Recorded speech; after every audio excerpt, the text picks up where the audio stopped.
I'm grateful to have been given the opportunity to talk about the work we've been doing at St George's to embed better processes for learning from deaths.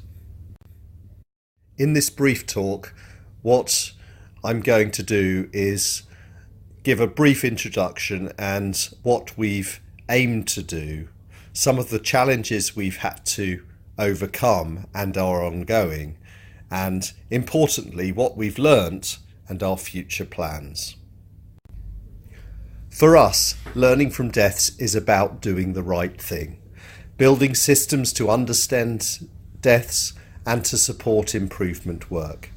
It needs to build systems to fully involve families with open information and support. And there is also a component about data and information and the need for regular public reporting of data that we've been doing since April this year.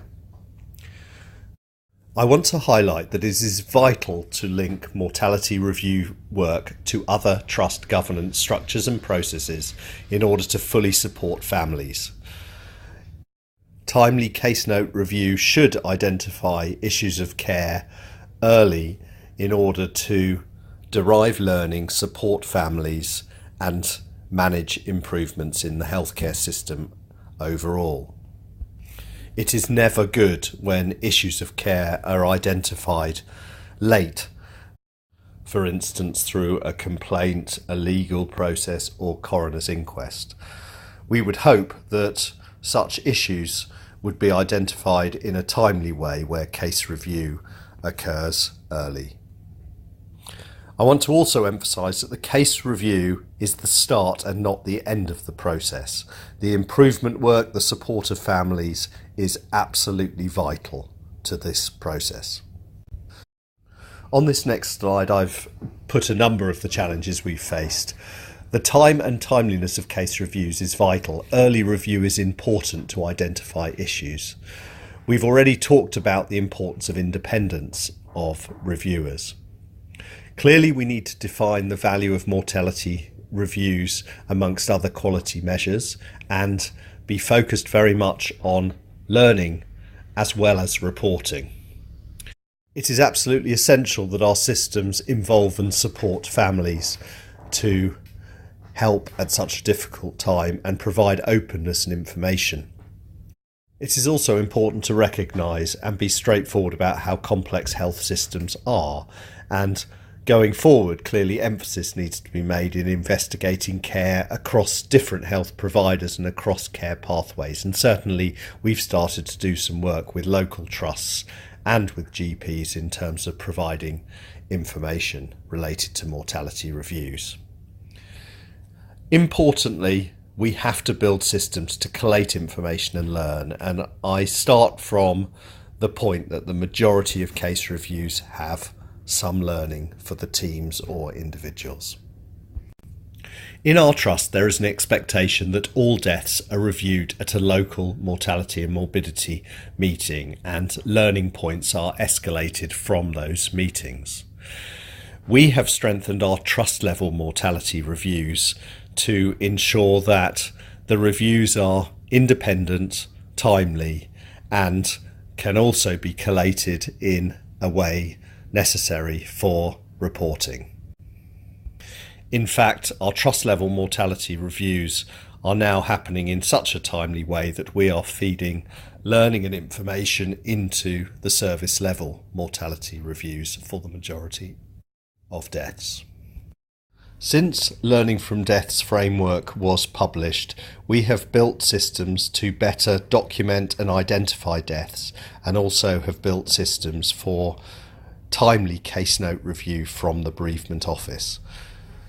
We found that reviewing deaths early in the bereavement office has supported families, and we have also built processes to support junior doctors in better death certification and coroner's referral, and have also clearly supported some families where there are issues related to documentation or communication that are now worked through in a more timely way. Review of the majority of deaths enables us to feed seamlessly into the essential work of the child death review process, the learning disabilities process, and also to help identify patients with significant mental health issues. These particularly vulnerable groups of patients need increased focus.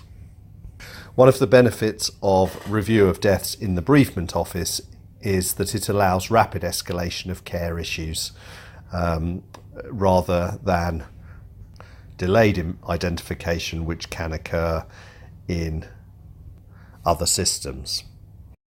One strength of a central system is that it enables far easier and timely data collection, which feeds into our board level reporting and challenge. We have developed an IT solution to graphically represent and document the deaths in real time in our trust, and this is the graph of deaths by week over the last 3 years or so. This next slide shows our mortality dashboard. We use this to look at mortality by day of the week, by day of admission and day of discharge. It also enables us to identify patients in near real time by their hospital number, by the ward of stay, by the consultant overseeing care, and also links to their electronic patient record. This enables easy and timely identification and review. This next slide shows our trust level processes. Essentially, as I've described, we have consultant review of deaths in the bereavement office from the case notes, and all reviewers are trained in the RCP review methodology. We have seamless and timely escalation to clinical teams around concerns or learning, and also to trust level governance structures for investigation and or learning. It is absolutely vital that there are no barriers to escalation. Our bereavement office staff ask all families about whether they have any concerns with the care of their loved one, and we have also ensured there is written information both on a poster on the wall and in the bereavement handbook all families have around our processes and how to escalate concerns. Having a reviewer in the bereavement office each day does also allow questions and concerns around accuracy of death certification and coroner's referral to be clarified immediately. Importantly, our trust has invested in a dedicated manager to collate data and information related to mortality review and to help with pulling together themes of learning. The next slide demonstrates the proportion of deaths reviewed since April this year, and we are independently reviewing much more than 80% of deaths in month. Since April, we've reviewed over 800 deaths in the bereavement office, of which there have been 38 child deaths, 15 that occurred in the neonatal unit, 16 in paediatric intensive care unit. We have notified 7 deaths to the Learning Disability Review Programme. 8 patients died with a significant mental health diagnosis, and 63 cases have been escalated for local investigation and action. We have identified 11 cases with potentially significant care issues requiring higher level investigation. We are very proud that we review over half the deaths within 48 hours of the death itself, enabling rapid learning and support of families. We believe there are huge benefits in early independent case review within trusts. The benefits are related to identifying and supporting families with immediate concerns, early identification of care issues that require action and investigation. It is always very disappointing if a significant care issue is identified much later in a process, for instance, following a complaint or an inquest, for example. We undoubtedly support improved bereavement processes related to death certification and coroner's referral, and also can identify cases for the specialist mortality review programs. It's important to acknowledge that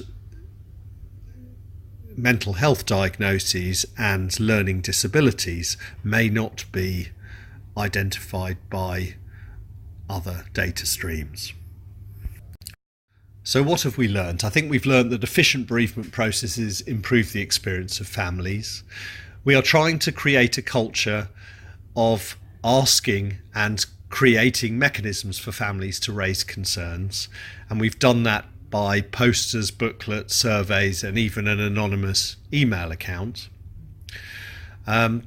We've learned that teams and other providers are really appreciative of rapid feedback, and most of all, I think this programme has enabled us to identify abundant opportunities to learn and improve.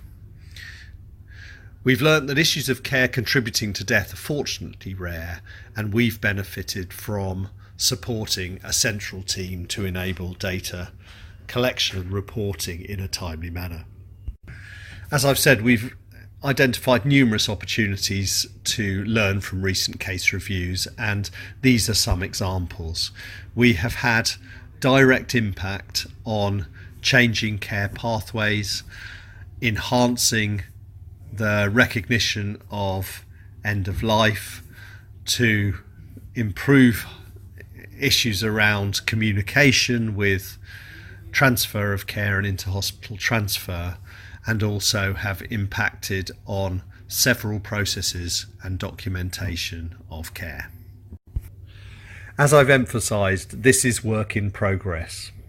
Our future plans are to continually enhance family communication and support, to ensure that local review processes continue to be strengthened, and to continue to monitor the learning, ensure sustainability, and develop increasing numbers of champions for this work.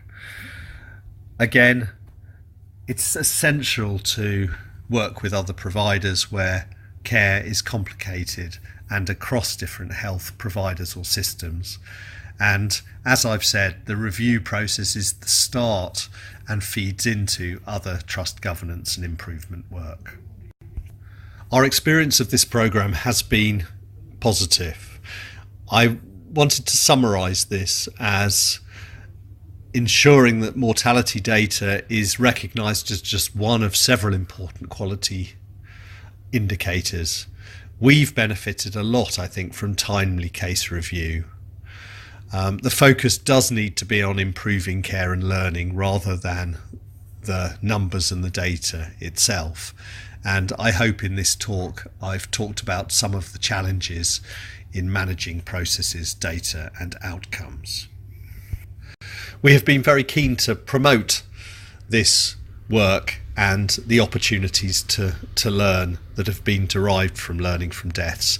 And this last slide is a link to a blog that one of our team leaders has written about some of the learning and some of the insights from our work. Thank you very much.